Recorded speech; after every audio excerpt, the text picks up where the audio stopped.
Hi, this is Esther from Ravi Star Jewelry. Thank you so much for watching this tutorial. I'm really excited to do this.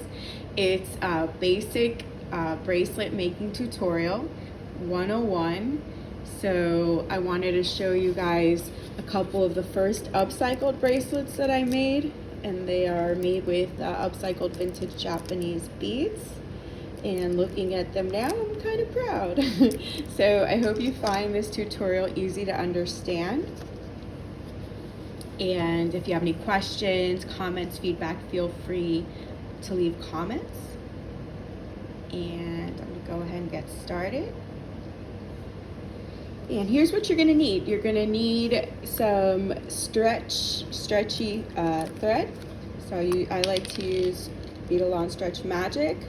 I kind of pretended this is all I have available because I think that when you're new at something, you probably just get stuff and just hope that's what you need. And so I'm using the 1 millimeter, which is pretty thick, and it's well suited for big beads. So you'll need some thread, or beading cord is what it's called. Sorry, English is my third language, be forgiving. Beading cord. Need a scissor to cut the cord, this type of cord, and some beads. And I chose a specific size for beads because one of my beginner tips is when you're doing bracelets, go for a slightly larger size bead, maybe around 6 to 10 millimeters. It'll just be a lot easier to get started with. I tried the smaller beads and it took forever. I was hand beading. And then if you lose your work and like you move your finger and everything falls, it's a disaster. Now I know that 101, you might not necessarily know this, but bead stoppers are great for that. They help prevent bead spills. Also, larger beads on the stretchy type bracelets are a little bit harder to get right in terms of you'll find like big gaps and like kind of awkwardness on them. So that's why I recommend kind of like a mid-sized bead, like I said, about 6 to 8 millimeters. I'm gonna take a tiny water break.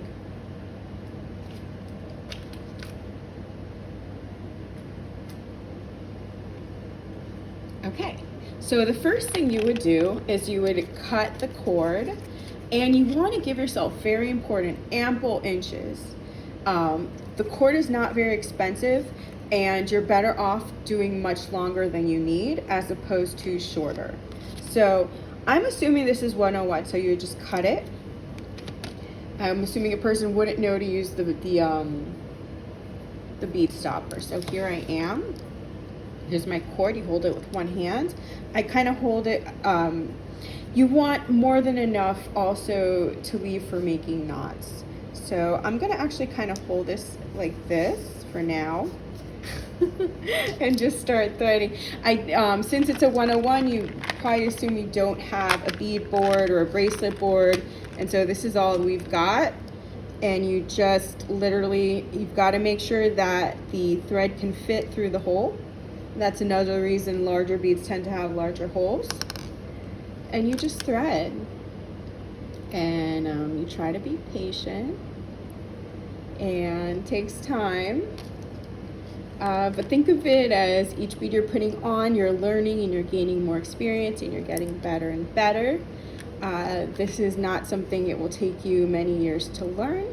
Most likely, a few weeks. If you're a fast learner, you might even, after just practicing a little bit, and it's nice. You feel really proud of yourself. You have a nice sense of accomplishment.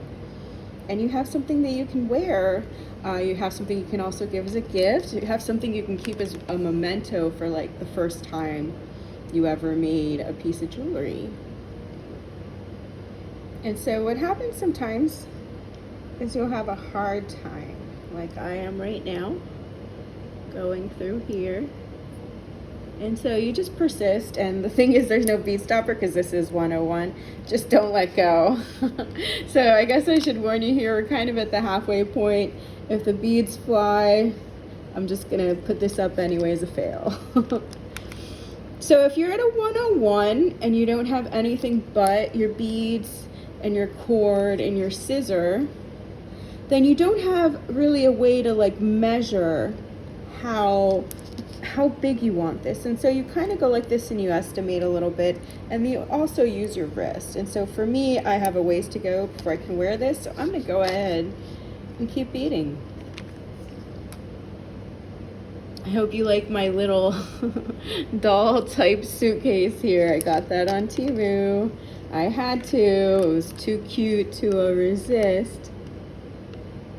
And so it's okay if this falls apart. It's okay. Don't give up. If you really want to make jewelry, things are going to break. Things are going to fall apart. They're not always going to act the way you hope, even if you're doing the right techniques. For example, this type of thread, sometimes because it's so thick, it resists when you make the knot and reopens and makes it harder. What's helpful in that case would be to dab a little jewelry glue. I love the Hypo Cement. And right now, I think we've got a bracelet. Pretty much fits, and this is just about as much room as you're going to want, as much as possible if you're beginning. There are a few different techniques for knots. I like to just go 3 times in the same way, not really crossing over or doing anything different. This is how I hold it, and I do the second knot just like that, and then I start to tug. And so with thin cord, it's really cool how it holds the extreme at which you create the knot. You know, with the larger cord, it's a little different because it's thicker. So I just do a third knot and tighten like this. And then I'm a little bit overcautious, and it may break sometimes, but I tend to give it a little bit more tug. I really want to keep that knot. So when you have a lot of cord and you've done your knot the way I do, it is quite thick. So it likely is not going to be able to fit through the hole. But that's okay, because it's a functional bracelet and it's a beginner cord. So you cut here, I put a little bit of tension. I try to keep where I cut, it's just enough so that it won't fall apart, but not so much that it's a huge eyesore. And you go ahead and you make that cut. There you go. And so tighten that up a bit. And then the other thing you can do is you can try to hide the knot. On this one, it's a little bit harder because it's thick. With a thinner cord, you could hide the knot. And then the last step would be to just dab a little of the GS Hypo Cement glue. Since this is 101, that's basically all it takes to create a functioning bracelet in just a few minutes using cord, some beads that are about 6 to 8 millimeters, and just a scissor to cut. Now, if you want to have an easier time, you go ahead and you get this bead stopper, you put the cord through here, leaving plenty of cord remaining so you have room to make that knot. And that's pretty much it. That's all it took to create this fun bracelet. I hope you've enjoyed this tutorial. Don't forget to put any comments and like, follow, share, and subscribe. And I look forward to doing more of these more basic tutorials, even though at this point I'm spoiled. Thank you so much for watching. I hope you have a beautiful day. Bye.